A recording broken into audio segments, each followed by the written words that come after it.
Bismillahirrahmanirrahim. Assalamualaikum warahmatullahi wabarakatuh. Waalaikumsalam warahmatullahi wabarakatuh. Ya, Alhamdulillah di siang hari ini kita ketemu di perkuliahan online. Hari ini adalah pertemuan pertama, walaupun kita sudah masuk minggu ketiga ya. Karena 2 minggu kemarin saya dirawat, terus sekarang juga saya masih sakit kalau jalan. Jadi saya di prodi aja, perkuliahannya online. Untuk dua perkuliahan pengganti nanti saya infokan di grup ya. Oke, mata kuliah kita adalah logika informatika. Ini mata kuliah fundamental ya, mata kuliah dasar untuk dalam pembuatan aplikasi ya. Kadang mahasiswa itu masih kurang dalam hal logika. Logika itu bagaimana menjelaskan sesuatu ya. Bagaimana sesuatu itu bisa berjalan. Kalau dalam konteks teknik informatika itu, logika informatika itu bagaimana kalian bisa memahami sebuah aplikasi itu bisa berjalan gitu. Mahasiswa kadang masih nggak paham. Contohnya ketika kalian menggunakan aplikasi Traveloka gitu ya untuk memesan tiket pesawat. Tiket pesawat itu kan fluktuatif ya, tiap jam, tiap hari itu kadang berubah harganya. Lah, kira-kira bagaimana bisa membuat aplikasi seperti itu ya? Apakah ada adminnya yang tiap hari, tiap waktu input data? Kan nggak mungkin nih. Ya mungkin kalau dulu, zaman dulu mungkin seperti itu. Tapi kalau dengan adanya aplikasi, hal itu nggak terjadi lagi ya. Udah nggak manual seperti itu. Nah, caranya bagaimana? Nah, itu harus berpikir secara logika. Bagaimana membuat aplikasi absensi dengan deteksi wajah gitu ya. Cara implementasinya bagaimana? Cara membuatnya bagaimana? Itu harus dipikirkan. Maksudnya bagaimana sebuah program itu bisa berjalan. Harus punya rasa ingin tahu ya. Nggak cukup rasa ingin tahu, harus mau berproses. Berproses itu maksudnya harus mau merasakan sakit-sakitnya dulu ya. Seseorang yang bisa buat aplikasi apapun itu ya pasti pernah merasakan sakit-sakitnya itu proses ya. Nggak mungkin tiba-tiba bisa. Nah, sebagian besar mahasiswa itu nggak mau mengalami prosesnya. Bahkan nggak mau ngelakuin gitu ya. Pengennya langsung bisa jadi aplikasi. Ya nggak bisa, nggak ada orang yang bisa seperti itu ya. Semua orang pasti mengalami proses. Kalau nggak mau pengen mengalami proses, ya nggak usah. Hal mustahil bisa eh, paham atau bisa menjadi ahli di bidang tertentu ya. Ini harus dipahami benar-benar ya. Eh, apa ya maksudnya? Kadang mahasiswa itu sudah semester 7 semester 8 kalau saya tanya apakah pernah buat aplikasi, jawabannya sebagian besar mahasiswa di Pelita Bangsa itu pasti jawabannya nggak pernah. Itu aneh ya. Mahasiswa informatika selama 4 tahun loh. 8 semester 4 tahun. Walaupun kadang sebagian besar juga nggak ada yang lulus 8 tahun. Nggak ada yang lulus 4 tahun nih. Atau 8 semester. Paling banyak molornya. Yang tepat waktu dikit ya. Ada 5 tahun, 6 tahun, 7 tahun. Bayangkan, belajar 6 tahun, 7 tahun. Tapi belum pernah buat aplikasi sama sekali. Itu aneh. Itu harus dicamkan ya. Itu kayak kalian daftar kursus gitar, belajar gitar. Tapi selama setahun, 4 tahun belajar gitar, itu nggak pernah main gitar. Nggak pernah main musik dan bikin lagu dan lain sebagainya. Itu aneh. Ketika disuruh untuk belajar gitar, ketika disuruh untuk bermain gitar atau bermain musik, nggak mau. Lah ngapain daftar kursus gitar kalau nggak mau belajar gitar ya? Sama seperti mahasiswa informatika, daftar jurusan informatika, tapi nggak mau disuruh buat program, nggak mau. Alasannya pasti yang paling umum ya merasa nggak bisa karena nggak bisa ngoding. Lah, bisa atau nggak bisa ngoding itu sebenarnya bukan masalah nggak bisa ya. Proses, harus ngalami proses. Prosesnya itu apa? Belajar. Belajar itu apa? Belajar itu inti utamanya itu adalah membaca. Inti utamanya selain praktek itu adalah membaca. Jadi intinya harus membaca. Nah, kekurangan mahasiswa itu nggak mau membaca. Kalau kalian nggak mau membaca, nggak akan ahli di bidang apapun. Saya jamin itu. Di zaman sekarang, orang itu harus punya keahlian ya, harus punya kompetensi. Kalau kalian masih ingin hidup ya, literally hidup di zaman sekarang. Kalau kalian sudah dewasa, kebutuhannya semakin besar, punya anak, sekolah dan lain sebagainya, kalian harus tanggung jawab dengan cara mencari uang. Nanti mencari uang itu harus dengan kompetensi ya. Di zaman sekarang 2025, kompetensi itu ya sesuatu yang kalian ahlikan, harus punya kompetensi di bidang engineering, di bidang penulisan, di bidang media sosial, di bidang desain, editing dan lain sebagainya. Dan itu harus ada prosesnya. Prosesnya ya belajar sungguh-sungguh, bersakit-sakit dahulu. Kalau kalian kuliahnya cuma datang, nggak ngerjain terus main-main terus, saya yakin 100% akan menyesal. Dan yang menyesal itu sudah banyak. Biasanya orang yang menyesal biasanya cuma ketawa-ketawa aja, nggak akan mengakui penyesalannya. Penyesalannya biasanya dalam hati. Tanya teman kalian yang sudah alumni, kuliah 4 tahun, informatika, dapat gelar Eskom, tapi kerjaannya cuma sebagai sesuatu yang nggak ada hubungannya sama perkuliahan. Pasti nyesal. Di satu sisi lain, ada orang yang ketika kuliah sungguh-sungguh, akhirnya dapat pekerjaan yang pas, bisa belajar dengan baik, belajar lagi, akhirnya kerjaannya meningkat, bisa work from home, kerjanya bisa remote dari rumah, santai, dengan bayaran yang dolar, karena perusahaannya perusahaan PMA, perusahaan modal asing, bayarannya dolar. Kalau bayarannya dolar udah pasti 2 digit. Dan itu nggak bisa dicapai kalau kalian nggak sungguh-sungguh belajar. Kalau sudah ekonominya baik, kalian pasti menghadapi hidupnya juga lebih enak. Bisa menyekolahkan anak kalian dengan sekolah yang bagus dan kemudian turun lagi, anak-anak kalian bisa kuliah di tempat yang bagus, bisa dapat beasiswa dan meningkat secara ekonomi. Harapannya sih seperti itu ya, meningkat secara ekonomi dan otomatis secara negara, kesatuan negara juga meningkat ya. Jadi harus belajar sungguh-sungguh. Nggak ada ruginya belajar ya. Kalian kalau punya teman yang nggak belajar, terus kalian melihatnya itu enak dia nggak belajar atau apa, hanya copy paste tapi lulus. Enggak, dia pasti rugi. Dia pasti rugi ya. Jadi harus belajar sungguh-sungguh dari sekarang. Saya kasih tahu itu dari awal, karena saya sudah melihat banyak hal ya. Karena kan saya lebih banyak, lahirnya lebih duluan, otomatis lebih banyak melihat banyak hal. Bisa ngasih pelajaran dari apa yang sudah saya alami atau teman-teman saya alami.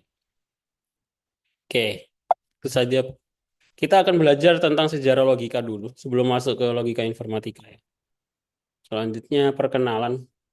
Saya belum pernah ngajar kelas 24 ya. Angkatan 24 baru semester ini, angkatan 24. Jadi kalau perkenalan silakan googling aja, saya kira udah cukup ya. Terus kalau pengen ketemu, saya ada di Prodi. Kalau pengen bahas sesuatu atau ada yang ditanyakan, kalian bisa isi link yang ada di sini. Kalian pilih hari, tanggalnya. Nanti akan ada notifikasinya ya. Jadi nggak perlu nanya-nanya WA ada di Prodi atau enggak. Ada di kampus atau enggak. Oke, lanjutnya saya bahas tentang kontrak perkuliahan karena ini minggu pertama. Nah, kontrak perkuliahan saya itu mungkin agak lain, secara umum sama ya. Tapi saya membuat kehadiran itu kecil ya. Sebenarnya saya mengabaikan kehadiran. Jujur saja saya ngambil kehadiran itu dari e-kampus saja. Silakan absen di e-kampus. Entah itu kalian ada di mana, silakan absen. Saya nggak memperdulikan kehadiran. Makanya saya buat kecil 15%.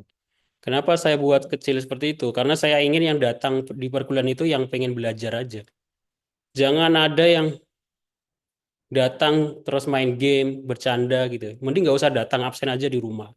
Karena itu kalian malah mengganggu saya dalam mengajar, juga mengganggu temannya yang pengen belajar.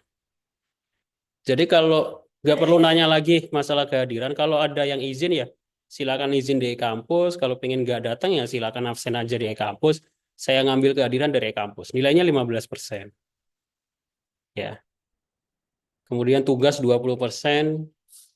Tugas tidak ada toleransi ya. Kalau waktunya udah habis ya habis. UTS UAS, UTS UAS juga. Karena UTS UAS juga ada toleransinya. Ada UTS susulan sama UAS susulan. Kalau tugas nggak ada. Nah, yang nggak lulus di mata kuliah saya itu siapa? Yang nggak lulus di mata kuliah saya itu satu. Yang nggak ikut UTS UAS. Itu pasti nggak lulus ya. Kalau nggak ikut UTS UAS. Yang kedua, yang ketahuan nyontek UTS UAS-nya. Itu aja. Jadi nggak apa-apa kalian nggak masuk. Tapi saya yakin kalau nggak masuk pasti kalian harus nggak paham apa yang disampaikan gitu. Jadi kalau nggak masuk sih sebenarnya kerugiannya di kalian sendiri. Kalau nggak masuk itu sebenarnya kalian sebenarnya bisa belajar sendiri sih. Kalau kalian merasa mampu belajar sendiri ya belajar sendiri nggak apa-apa.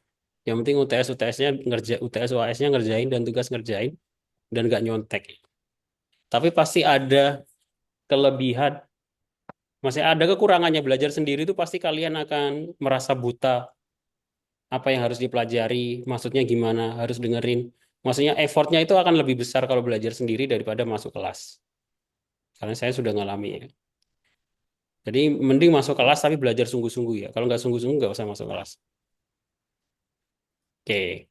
Tapi ada beberapa orang yang kalau pengennya belajar sendiri silakan. Jadi ada beberapa orang yang mungkin dia merasa mampu belajar sendiri ya silakan. Nggak perlu masuk kelas. Yang penting bisa ngerjakan tugas UTS UAS. Seperti itu ya. Jadi nggak perlu ada yang nanya-nanya lagi masalah kehadiran. Kehadiran saya ambil di kampus. Oke, bisa dipahami? Ada yang ditanyakan?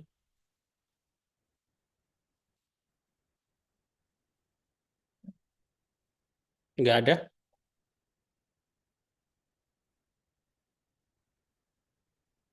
Putra perkuliahan nggak ada yang ditanyakan? Ada yang mau nanya nggak?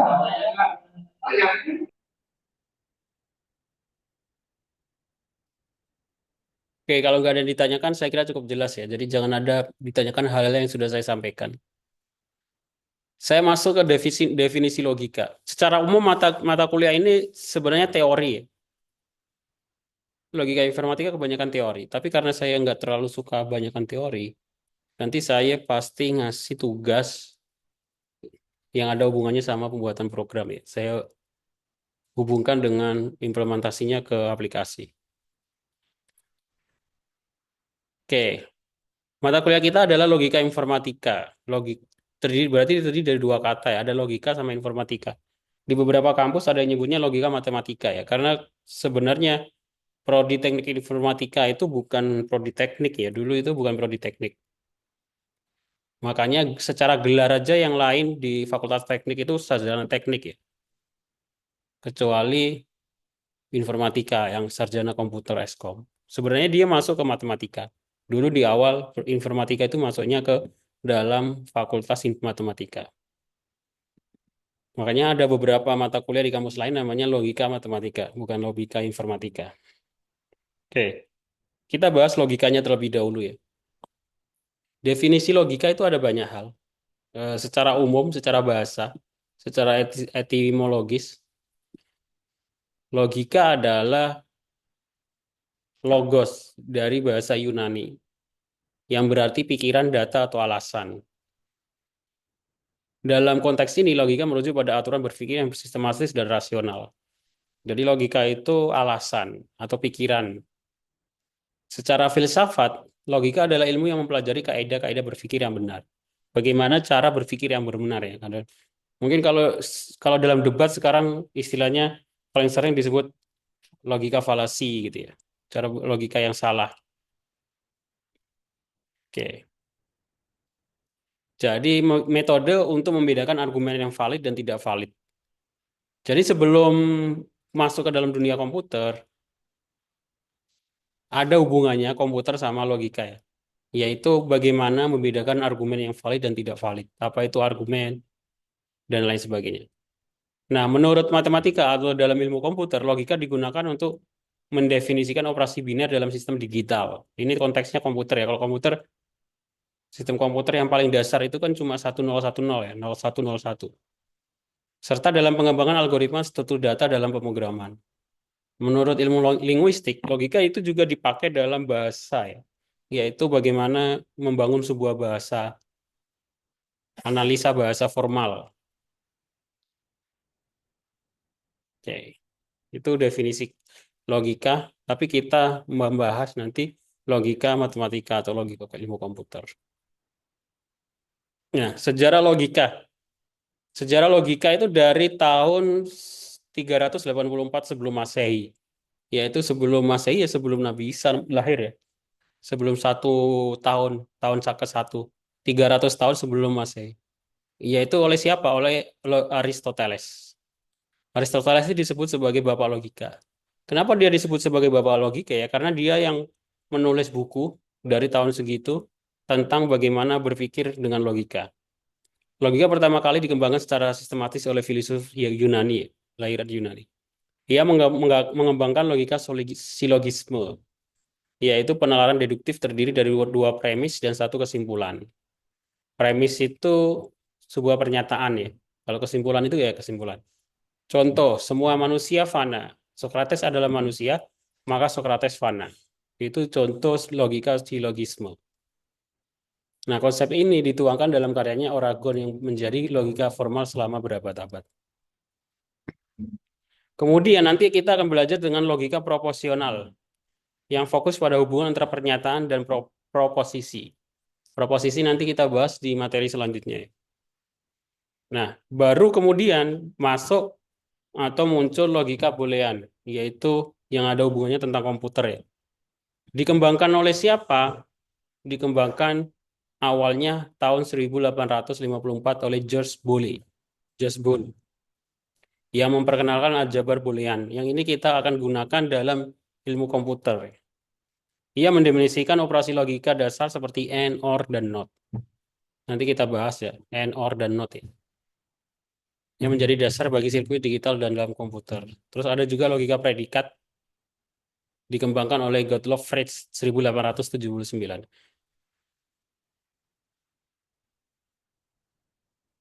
Oke, ini untuk pertemuan pertama. Konsepnya dulu ya, sejarahnya dulu. Terus buku yang dipakai apa? Saya pakai 3 buku ini.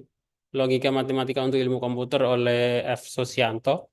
Dasar Logika Informatika oleh Max Rizal, SPD MSc. Sama Pengantar Logika Informatika dari Sismoro. Yang pengen belajar lebih lanjut, eh, di beberapa kelas saya sebutkan ya, sebenarnya perkuliahan itu hanya 8% sampai 10% dari proses belajar yang harus kalian lalui ya. Sisanya 80 sampai 90% itu harus didapatkan di mana? Didapatkan dari proses belajar mandiri ya. Entah itu mengerjakan tugas atau diskusi atau membaca buku. Itu yang paling penting. Membaca buku juga penting. Jadi kalau mau menambah ilmunya dengan membaca buku, boleh 3 buku referensi yang saya ajukan. Apakah ada buku lain? Ada banyak ya. Kalian bisa pakai cari sendiri juga bisa di e-commerce atau marketplace ya. Oke, selanjutnya sisa waktunya ini proses belajarnya kan tadi saya bilang proses belajar mandiri ya. Jadi silakan saya kasih tugas. Di sini ada tugas tentang pembuatan aplikasi. Harusnya kalian sudah bisa ngerjain karena sudah ngikut mata kuliah bahasa pemrograman di semester 1 ya, sama logika. Silakan dikerjakan, dikumpulkan terakhir minggu depan. Tugasnya sudah saya taruh di e-kampus.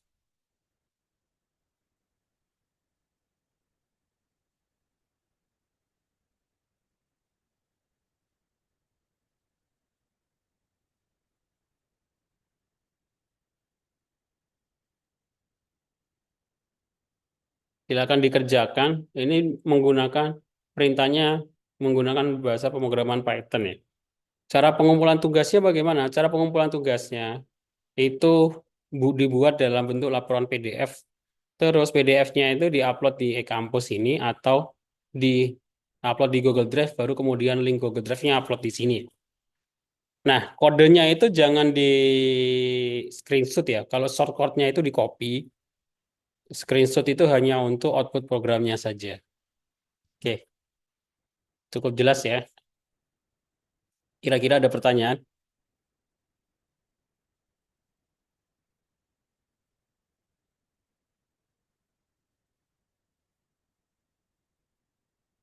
Nggak ada. Nggak ada kayaknya, Pak. Oke, kalau nggak ada silakan dikerjakan tugasnya biar nggak numpuk-numpuk ya, karena nanti selanjutnya mungkin ada tugas lain. Kemudian setiap perkuliahan online saya rekam ya. Jadi nanti rekamannya saya taruh di grup WA atau dan di e-kampus. Jadi kalau ada yang ketinggalan silakan lihat rekamannya. Jangan nanya sesuatu yang sudah saya sampaikan di perkuliahan ya. Jadi silakan dilihat rekaman perkuliahannya kalau ada yang ketinggalan. Terima kasih yang sudah datang. Silakan dikerjakan tugasnya. Waktu pengerjaannya 1 minggu. Minggu depan nanti kita bahas. Saya akhiri. Assalamualaikum warahmatullahi wabarakatuh. Waalaikumsalam warahmatullahi wabarakatuh. Waalaikumsalam warahmatullahi wabarakatuh. Waalaikumsalam warahmatullahi wabarakatuh.